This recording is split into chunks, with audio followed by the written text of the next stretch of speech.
This photo was taken just a few hours before his family signed the decision to turn off his life support.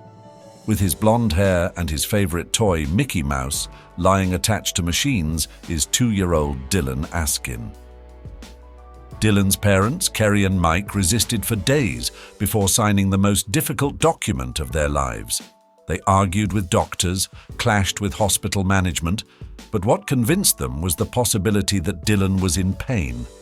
Doctors said there was no chance of survival and that keeping him on the machine was pointless. And finally, when the grieving family signed, it was time to say goodbye. Dylan had been a source of joy for his family since the day he was born.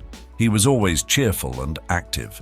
But on New Year's Day in 2015, when he started coughing, his family realized something was wrong. He stopped showing interest in his toys and wouldn't even eat his favorite foods. They took him to a nearby hospital, thinking it was just a common cold or the flu. But unfortunately, the news they received was the worst. After respiratory and blood tests, the doctor ordered a series of imaging studies. When the pathology results from his lungs came back, Dylan was at daycare. In a cruel twist of fate, as the doctor called the family to the hospital, Dylan was being rushed to the hospital by daycare staff due to shortness of breath.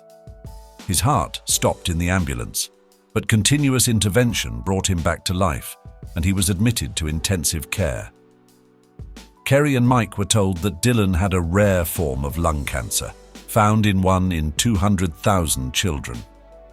The doctor, seeing the parents in tears, assured them it was not too late and that the disease could be treated. But things got worse each day. Dylan's lungs collapsed and he was put on a ventilator. All the family could do was pray and stay by his side day and night. The couple never left the room, asking everyone they knew to pray for their son. 2 weeks after Dylan was put on life support, doctors said they had reached a point of no return. He had no chance of survival. The family needed to give their consent to turn off the machine.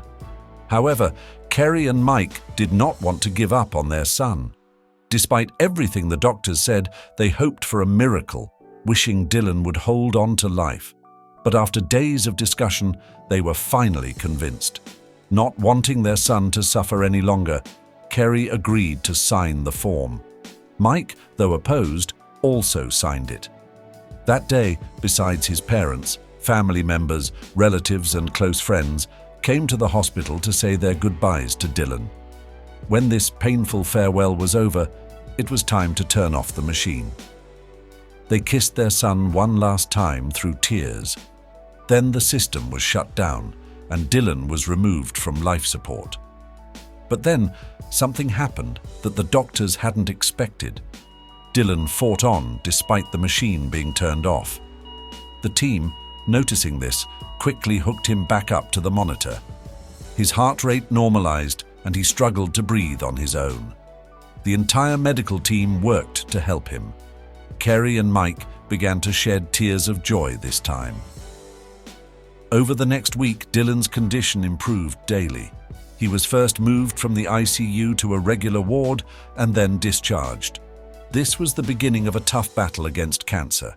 He underwent 3 rounds of chemotherapy.